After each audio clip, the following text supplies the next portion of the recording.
If your current Flynn's team composition looks something like this, without a Nepha, or even if your Nefer team looks like this, where the damage is sharp but the moment an enemy touches her, Nefer can instantly explode, then maybe the character we'll be talking about in today's video could be the solution. But what exactly is Jahoda's kit like? Could it be that she's actually a useless character, or does sucrose still remain the winner? Let's break down Jahoda's entire kit, including her skill, elemental burst, constellations, character synergies, and of course, her pros and cons.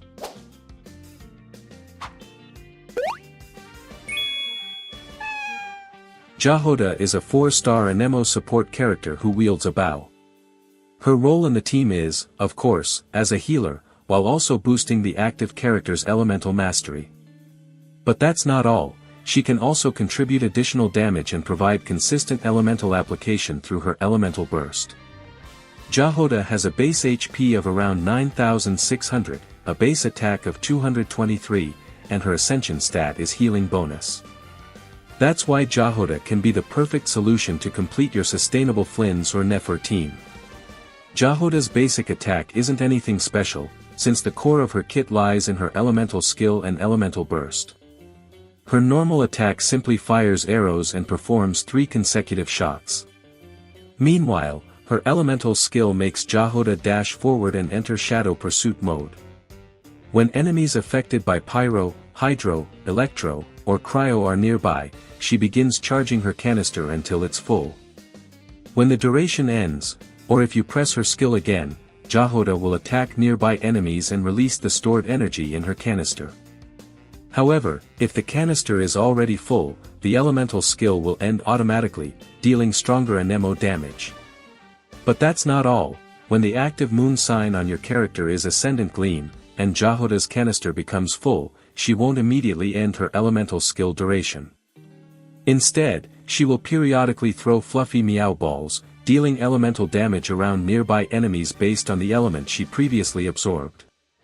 During this state, Jahoda restores 2 elemental energy for herself every 3.5 seconds. Now, the core of her entire kit lies in her elemental burst. When activated, Jahoda summons 2 household helpers that perform coordinated attacks alongside the active character. In addition, Jahoda heals the active character based on a percentage of her attack stat. However, if a team member is critically low on HP or has the lowest health, that character will receive extra healing. The helpers remain active for 12 seconds, while the burst itself has an 18-second cooldown and an energy cost of 70. But Jahoda's potential doesn't end there, because she still has some passive abilities worth discussing.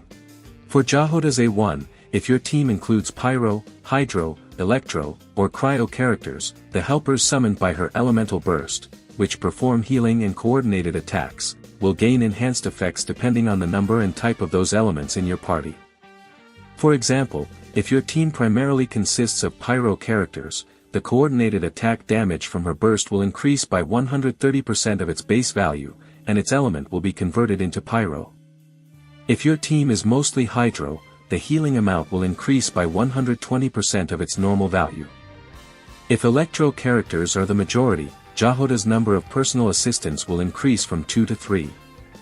And if your team is mainly Cryo, the attack interval of the coordinated attacks from Jahoda's burst will be reduced by 10%, allowing them to strike faster. In cases where the number of characters from each element is tied, the priority order for these enhancements follows PHEC, Pyro first, then Hydro, followed by Electro, and finally Cryo. Moving on to Jahoda's A4, this one enhances her elemental burst even further.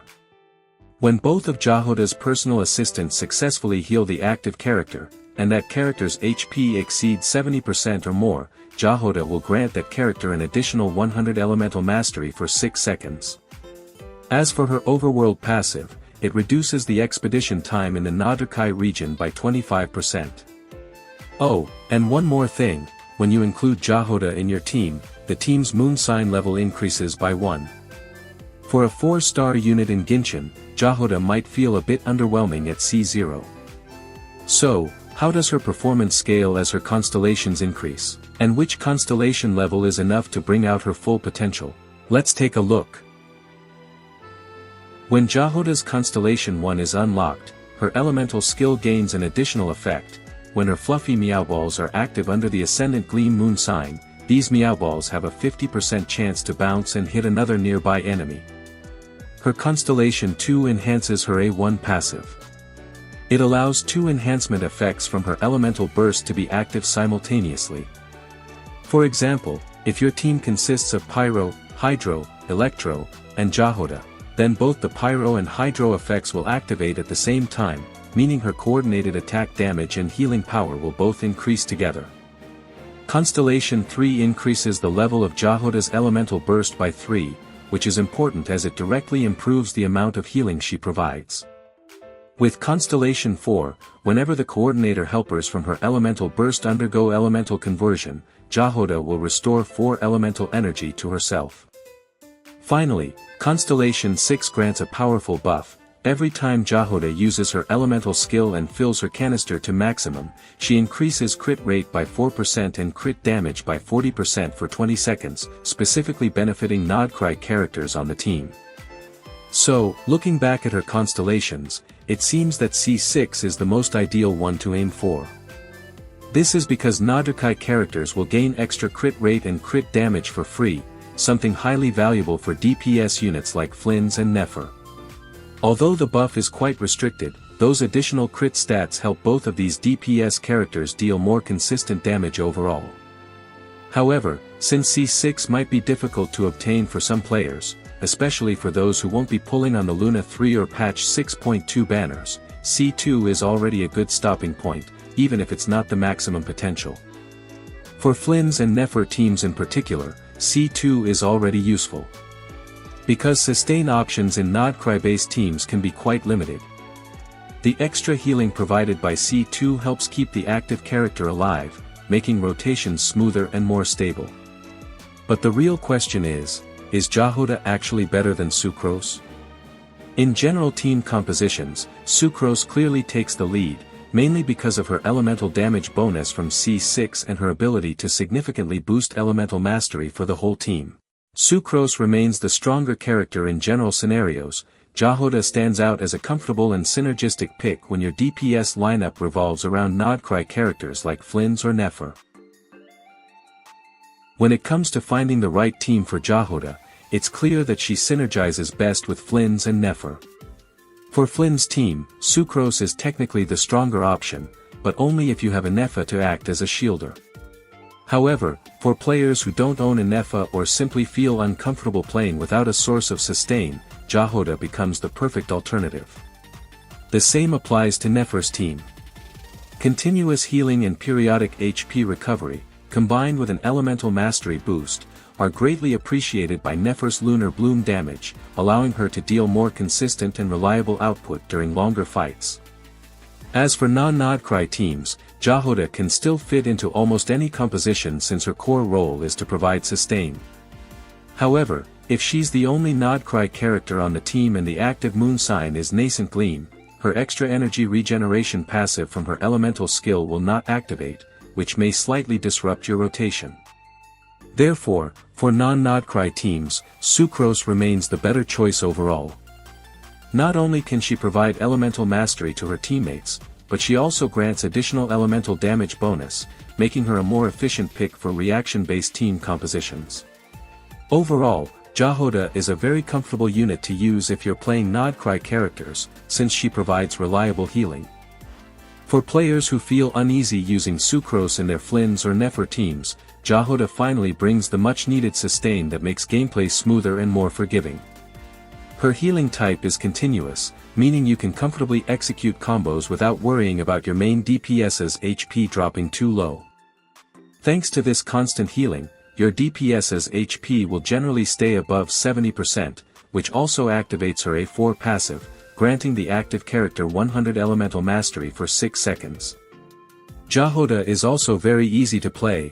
All you have to do is press E, followed by Q. She's a great off-field healer, and with the Ascendant Gleam Moon sign active, her elemental skill can also provide consistent hydro application. For example, in a Nefer team, the element infused into her canister will naturally be hydro, allowing her to contribute to reaction setups effectively. However, even though her elemental burst can both heal and grant additional elemental mastery, it comes with a fairly high energy cost, so it's recommended to use energy recharge on her sands to ensure smooth rotations. Her energy restoration passive is also only active under the Ascendant Gleam Moon sign, which means her maximum potential and comfort can only truly be achieved in Nodcry-based teams. On top of that, her full potential is only unlocked at her final constellation, C6, something that may be difficult for many players to obtain. So, that wraps up Jahoda's full kit breakdown. What do you think? Is the second 4-star unit from the Nodcry region truly a valuable and powerful support? Or is she ultimately unnecessary? If you enjoyed this content, please leave a like and subscribe, and don't forget to turn on the notification bell so you'll know when I upload the next video. See you guys in the next one.